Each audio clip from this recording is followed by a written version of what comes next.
ബംഗ്ലാദേശിലെ ന്യൂനപക്ഷങ്ങളുടെ ദുരവസ്ഥ വ്യക്തമാക്കുന്ന ഭാഗമായാണ് കോൺഗ്രസ് നേതാവ് പ്രിയങ്ക ഗാന്ധി MP ഇന്ന് പാർലമെന്റിലെത്തിയത്. ഹിന്ദുക്കളുടെയും ക്രൈസ്തവരുടെയും സുരക്ഷ ഉറപ്പാക്കാൻ നയതന്ത്ര തലത്തിൽ ഇടപെടണമെന്ന് കേന്ദ്ര സർക്കാരിനോട് പ്രിയങ്ക ആവശ്യപ്പെട്ടു. പ്രതിഷേധത്തിൽ മറ്റ് പ്രതിപക്ഷ MPമാരും അണിചേരുകയുണ്ടായി. പാർലമെന്റിൽ കഴിഞ്ഞ ദിവസം പലസ്തീൻ ഹാൻഡ്ബാഗ് വിവാദത്തിന് തിരികൊളുത്തിയ പ്രിയങ്ക ഗാന്ധി ഇന്ന് വിഷയമാക്കിയത് ബംഗ്ലാദേശ്. ബംഗ്ലാദേശി ഹിന്ദുക്കൾക്കും ക്രിസ്ത്യാനികൾക്കും ഒപ്പം നിൽക്കൂ എന്നായിരുന്നു ഇന്ന് ബാഗിലെ വചനം.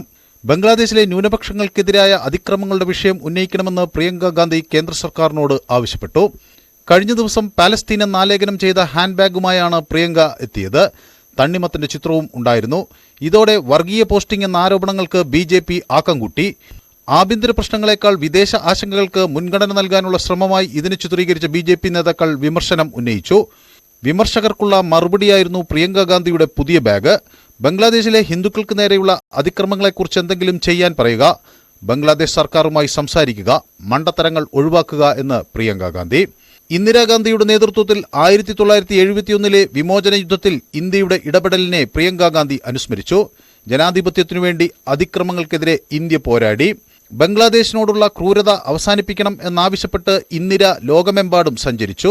നമ്മുടെ രാജ്യം അത് ചെയ്തു, ഇന്ദിര അത് ചെയ്തു, നമ്മുടെ സൈന്യം അത് ചെയ്തു എന്നും Priyanka Gandhi. News desk, News 18.